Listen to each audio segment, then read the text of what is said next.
Welcome back to AU Family Channel, and thank you so much for being here.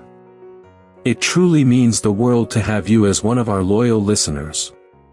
If our stories have ever touched your heart, we are so grateful that you keep coming back to spend this time with us. So find somewhere comfortable, take a slow, deep breath, and let us begin today's story, together. When I was 19, cleaning out my mother's things after she died, I found a letter she had written to me and never sent. It was dated the week I left home for good, after a fight that had frozen us into a silence that lasted 3 years. For 3 years my mother and I did not speak, both of us too proud and too wounded to be the first to reach out. And in a drawer, beneath her folded scarves, was a letter she had written to bridge that silence, sealed, stamped, addressed to me, and never mailed.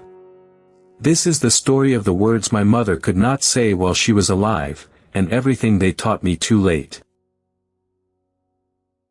My mother and I were two alike, which is the oldest reason in the world for two people to hurt each other. We were both stubborn, both proud, both quick to feel wounded and slow to forgive. When I was a child, that sameness bound us close. But as I grew into a teenager, it turned combustible, too flint-striking, and our house filled with arguments that neither of us knew how to end because neither of us knew how to back down. We loved each other fiercely. We just could not, for the life of us, stop clashing. And underneath every fight was the same thing, two people who wanted to be close and kept setting fire to the very thing they wanted. The fight that ended everything happened the summer I turned 16, though its roots went back years. I do not even fully remember what it was about at the start. It was about everything and nothing, about my growing up and pulling away, about her fear and my need to be free, about 100 small wounds that had never healed. But it escalated in a way our fights never had before, and words were said, terrible words, on both sides, the kind of words you cannot take back once they are out in the air between two people. I told my mother I could not wait to leave. She told me maybe I should. And a silence fell that neither of us knew would last 3 years. I did leave, not long after.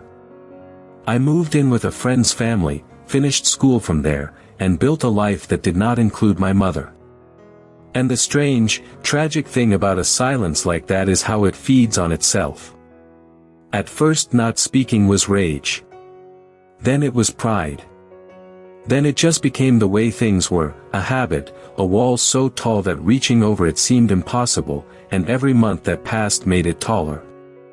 I would think about calling her, sometimes, but then I would remember the words she had said, and my pride would rise up, and I would tell myself that she should be the one to call, that she was the parent, that it was her job to reach first. And I would do nothing. I told myself I did not care. I told everyone my mother and I just were not close, said it lightly, like it did not cost me anything. But the truth is I thought about her every single day. I would see something that would have made her laugh and reach for my phone before remembering. I would achieve something and feel the hollow ache of having no one to tell. On holidays I would picture her alone in that house, and something would twist in my chest, and then my pride would smooth it over. I was nursing a wound and calling it strength. I was starving for my mother and calling it independence. And all the while, the wall kept getting taller, and neither of us climbed it. What I did not know, what I would only learn from the letter, was that my mother was going through the exact same thing on the other side of that wall. She too thought about me every day. She too reached for the phone and stopped. She too told herself the other should reach first. We were two people separated by a silence, each of us aching for the other, each of us certain that reaching out would be a defeat, a surrender, an admission that we had been wrong. We were performing the same lonely play in two different houses, and neither of us knew the other was performing it too. That is the cruelest thing about pride. It convinces you that you are the only one still hurting. 3 years passed like that. 3 birthdays. 3 holidays. 3 years of a mother and a child living in the same town, driving the same streets, breathing the same air, not speaking. I know now that those were years we could never get back, years I would give anything to have again. But at the time they just slid by, each one making the silence feel more permanent, more normal, more like simply the way my life was. I was building an adult life, busy, distracted, and my estrangement from my mother became just one more fact about me, a thing I had stopped examining. I did not know I was running out of time. You never do. The call came on an ordinary Tuesday. My mother had collapsed. There had been something wrong with her heart that no one had known about, least of all her, and it had taken her suddenly, with no warning, with no time.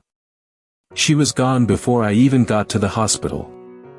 3 years of silence, and I had assumed, the way we all assume, that there would be time, that someday the wall would come down, that eventually one of us would reach out and we would find our way back. I had been so sure there would be a someday. And in a single Tuesday phone call, someday was gone forever, and the silence between us became permanent, uncrossable, eternal. I cannot describe the particular horror of grief tangled up with estrangement. When you lose someone you were close to, you grieve the person. When you lose someone you were fighting with, you grieve the person and the fight and every day you wasted and every word you did not say and every chance you let slide by. I was drowning in a grief that had no bottom, because it was not just the loss of my mother. It was the loss of all the time we should have had, the reconciliation we never got, the 3 years I had thrown away out of pride.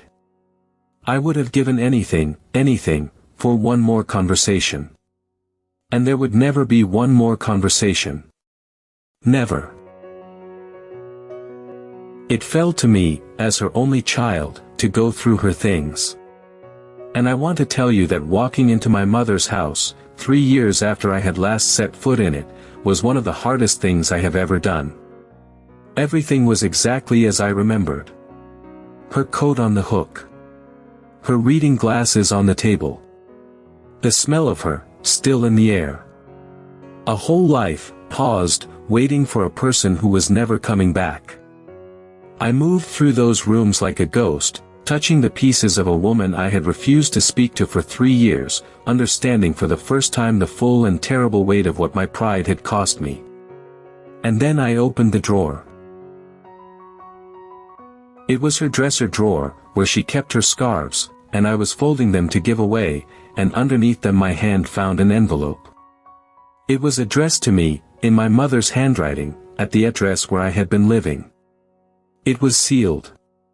It was stamped. It had never been mailed. And I stood there in her bedroom holding a letter my mother had written to me and never sent, and my hands were shaking so hard I could barely hold it, because I understood, before I even opened it, that I was holding the words she had wanted to say to me, the reaching out she had wanted to do, sealed and stamped and stopped at the very last moment by the same pride that had stopped me 1,000 times. I sat down on her bed, and I opened the letter, and I read the words my mother had written to bridge our silence. It was dated just a few weeks after I had left, 3 years earlier. Which meant she had written it early, so early, when the wall was still low enough to climb. She had written it, and sealed it, and stamped it, and then, for 3 years, she had not been able to send it. She had kept it in her drawer, under her scarves, all that time. Reaching for it, I imagine, and stopping. The way I reached for the phone and stopped. 2 people, 1 letter, 3 years, and a wall of pride that neither of us could quite bring ourselves to climb over. Until it was too late for both of us. In the letter, my mother told me she was sorry. She said the words she had spoken in that last fight had haunted her every day since, that she had not meant them, that she had been frightened of losing me and had lashed out in exactly the way that guaranteed she would. She said she understood why I had left, that she did not blame me, that a mother is supposed to be the safe place, and she had failed to be that in the moment I most needed it. She took responsibility for all of it, offered no defenses, made no demands. She just apologized, fully and completely, the way I had spent 3 years waiting for her to and being too proud to ask for. She had written it all down. Weeks after I left. And she had never sent it. But it was the last part of the letter that broke me completely, that I still cannot read without weeping. She wrote that no matter what happened between us, no matter how long the silence lasted, no matter whether I ever forgave her or ever came home, she wanted me to know one thing above all others. That she loved me. That she had loved me from the first moment she held me and would love me until her last breath and beyond it. That there was nothing I could do, no fight we could have, no silence long enough, to make her stop.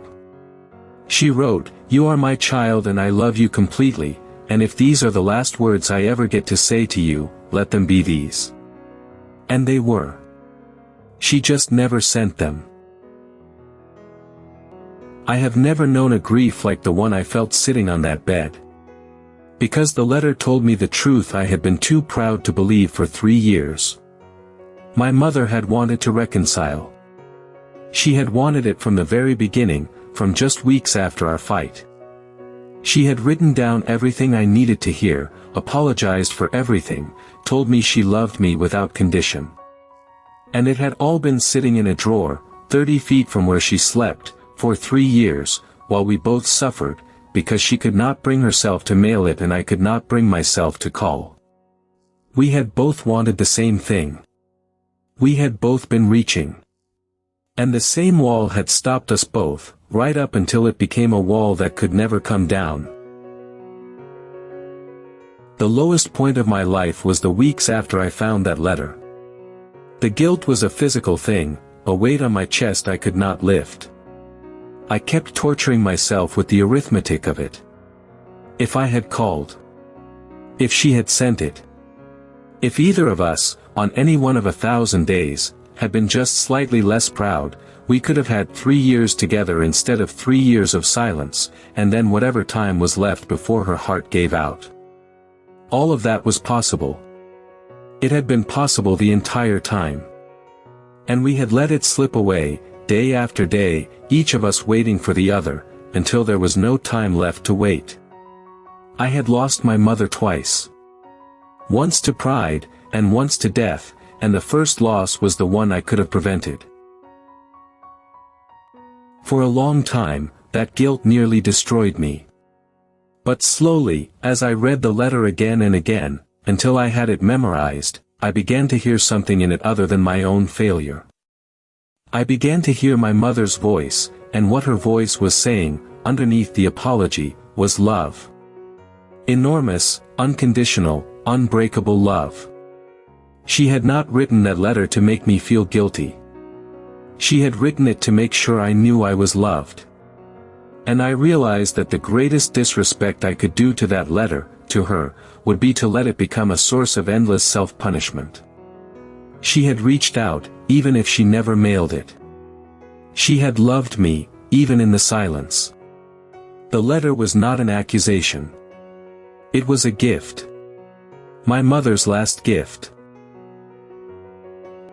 So I made a decision that changed the course of my grief and the course of my life. I decided that I would not let my mother's letter be a monument to my failure. I would let it be a lesson I would carry to everyone else I loved. I could not fix what had happened with her. That door was closed forever, and I would carry the sorrow of it always. But I could make sure, for the rest of my life, that I never let pride build another wall like that between me and someone I loved. I could make sure I was never again too proud to reach first, never again waiting for someone else to make the call that I could make myself. My mother's silence would teach me to break every other silence in my life. The first thing I did was write my mother a letter back. I know she could never read it. But I needed to say the things I had been too proud to say for 3 years, and so I wrote them, everything, my own apology, my own admission that I had reached for the phone 1,000 times and stopped, my own confession that I had thought about her every single day. And I told her that I forgave her, and that I hoped she could forgive me, and that I loved her, completely, the way she had loved me. And I took that letter, and I did the thing she had not been able to do. I did not leave it in a drawer. I brought it to her grave, and I read it out loud, and I left it there.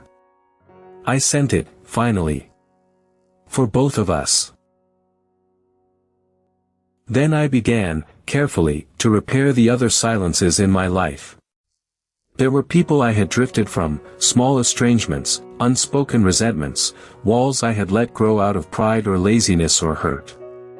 And one by one, I started climbing over them.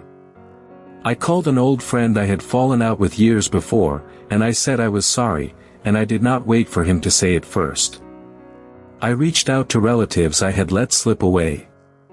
Every wall I found, I climbed, because my mother's letter had taught me exactly what walls cost, and I was never going to pay that price again. I became, out of the worst loss of my life, a person who reaches first. It is the only gift I could give her. The turning point in my grief came about a year later, when I finally understood something about the letter that changed everything. My mother had not failed to send it because she did not love me enough. She had failed to send it because sending it was terrifying. To mail that letter was to make herself completely vulnerable, to risk that I might not write back, might reject her apology, might leave her reaching into a silence that stayed silent. She had written the love down easily. It was the sending, the risking, the possibility of not being met, that she could not do. And I understood, then, that reaching out is the bravest thing there is, precisely because it might not be returned. My mother was not a coward. She was just afraid, the way we all are, of reaching out and finding no one there. That understanding transformed how I moved through the world. I realized that behind every wall, every silence, every estrangement, there is very often a person who wants desperately to reconcile but is too frightened of rejection to reach first. That the silence is not usually a lack of love. It is a surplus of fear. My mother had loved me the whole time. She had just been too afraid to risk that love by mailing it. And if that was true of her, it was surely true of others, of the people on the far side of every wall in every life. The person you think does not care may be, right now, holding an unsent letter of their own, waiting, hoping, too scared to send it. Someone has to be brave enough to reach first. I decided it would always be me. I have lived by that decision for many years now, and it has utterly changed the shape of my life. I do not let silences grow. When something goes wrong between me and someone I love, I reach out, fast, before pride can build its wall, and I say the hard thing, and I risk the vulnerability, and more often than not I find that the other person was aching for exactly that. I have reconciled friendships that could have died. I have healed rifts that could have hardened into estrangements. I have said I love you and I am sorry and I miss you to people who needed to hear it, out loud, in time. Every one of those moments is my mother's letter, finally getting sent, over and over, through me. I kept my mother's letter, of course. It lives in a frame now, on my wall, where I can see it every day. Not as a wound, but as a teacher. Every morning I read a few lines of it, and it reminds me of the thing I most need to remember, that the people I love are not permanent, that the time I have with them is finite and precious, and that pride is the most expensive luxury there is. That letter cost my mother and me 3 years and a lifetime of what-ifs. I keep it where I can see it so that its lesson never fades, so that I never again let a wall grow tall enough to lose someone behind it. My mother's mistake, framed, guarding me from making my own. I think a great deal about how ordinary our silence was, how it could happen to anyone, how it is happening, right now, in countless families. Two people who love each other, a fight, some terrible words, a wall of pride, and then the slow terrible drift of days into weeks into years, each one making the reaching out feel more impossible. It does not take villains. It does not take hatred. It just takes two proud, wounded, ordinary people, each waiting for the other, each certain there will be time. My mother and I were not monsters. We were just human, in the most common and most tragic way. And that is exactly why I tell this story. Because it could be you. It could be someone you love. And there is still time, right now, to send the letter. If you are estranged from someone you love, if there is a silence in your life that has grown tall and cold, I am begging you, with everything I have, do not wait. Do not tell yourself there will be time. Do not wait for them to reach first. Do not let your pride convince you that reaching out is a defeat. It is not a defeat. It is the bravest and most important thing you will ever do. Pick up the phone. Write the letter, and then, unlike my mother, actually send it. Climb the wall. Because the day may come, sooner than you think, when the wall becomes one that can never be crossed, and you are left holding a letter you can never send, and a lifetime of what-ifs that will never let you go. People ask me, sometimes, whether finding the letter made things better or worse. And the truth is both. Worse, because it showed me exactly what we had lost, exactly how close we had come, exactly how preventable our tragedy had been. But better, in the end, because it gave me my mother back in the only way I still could have her. Her voice. Her love. Her apology. Her final words, unconditional and complete. Most estranged children who lose a parent get nothing, no last words, no resolution, just silence forever. My mother, even in her failure to send it, left me the thing I most needed. She left me proof that she had loved me all along, that the silence had never meant what my pride told me it meant. That is a gift beyond price. I just wish it had not come so late. The deepest thing my mother taught me, through that unsent letter, is that love unexpressed is not the same as love unfelt, but it might as well be, to the person who never hears it. My mother loved me every single day of our silence. But I did not know it, because she never told me, because the telling was trapped in a drawer. All that love, real and enormous, did me no good at all while it sat sealed in an envelope. Love has to be sent. It has to be spoken, mailed, risked, delivered. A love you feel but never express is a letter you write but never send, and it will comfort no one, least of all the person you are aching to reach. Send the love. Always. While there is still someone to receive it. I became a parent myself, some years after my mother died, and I have raised my children with the letter always in the back of my mind. I tell them I love them constantly, out loud, in words, so that they will never have to wonder, never have to find out from a letter in a drawer after I am gone. And when we fight, as all families do, I make sure we never go to sleep on a tall wall. I reach first, always, because I am the parent, and because I learn the hardest way there is that the parent reaching first is not weakness, it is the whole job. My mother taught me that, too late for us, just in time for my own children. Her silence became the reason my children will never doubt they are loved.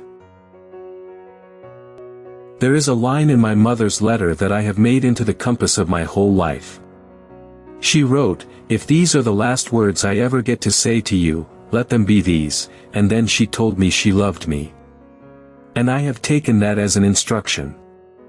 I try, now, to make sure that the last words I say to anyone I love, every time we part, are words I would be at peace with being the last. Because you never know. My mother did not know that a Tuesday was coming. None of us know. And so I have learned to leave love as my last word, always, at the end of every phone call, every visit, every goodbye, so that if it turns out to be the final one, the final words will be the true ones. The memory I hold on to is not a memory of my mother at all, because our last real memory together was that terrible fight, and I have had to make my peace with that. The memory I hold is of the day I read my letter back to her, out loud, at her grave, in the quiet, with the wind moving the grass. It was the closest I could come to the conversation we never got to have. And when I finished, and I left my letter there beside her, I felt something I had not felt in over a year.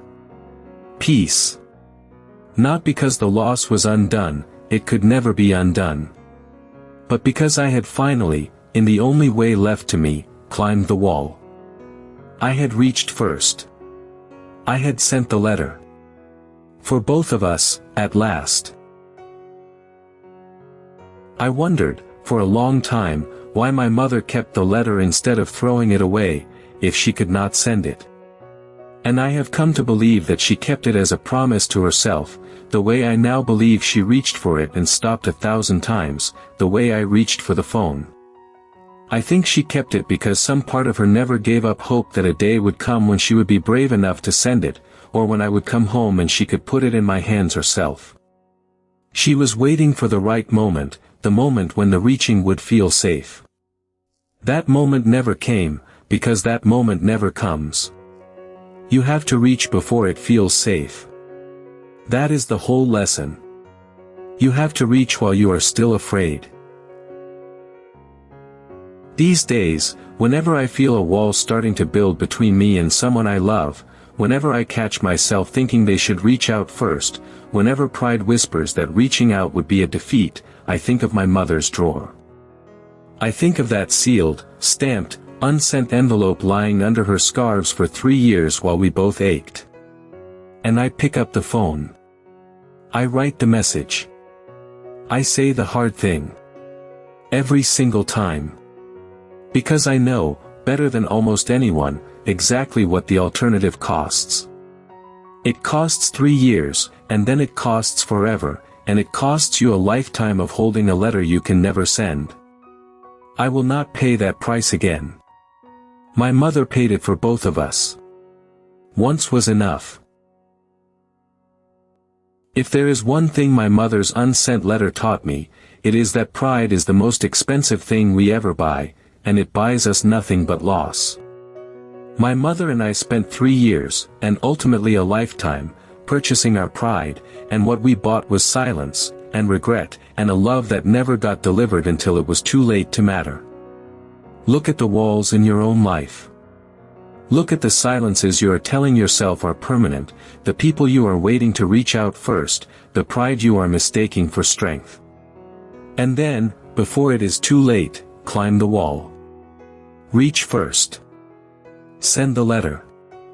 It is the bravest thing you will ever do, and it may be the thing you are most grateful for at the end of your life. I learned that there is almost always still time, right up until the moment there is not, and that we squander that time because we cannot believe it will ever run out. My mother and I had 3 years when the wall was low enough to climb, 3 years of possible reconciliation, and we let every single day of it pass because we were sure there would be more. If you take one thing from my mother's letter, let it be this. The time is now. Not someday. Now. The person on the other side of your silence is alive right now, reachable right now, and may be holding an unsent letter of their own right now, waiting for someone to be brave enough to reach first. Be that someone. Before the drawer closes forever. Thank you so much for staying with me all the way to the end of this story. It truly means the world that you are here. If my mother's unsent letter moved your heart, please give this video a like and subscribe to AU Family Channel, where a brand new story is waiting for you every single week. And please, I am asking you, if there is a silence in your life, a wall between you and someone you love, do not wait for someday. Someday is not promised. Pick up the phone tonight. Send the letter. Reach first, while there is still someone to reach. Do not let your love sit sealed in a drawer. I will see you in the next one.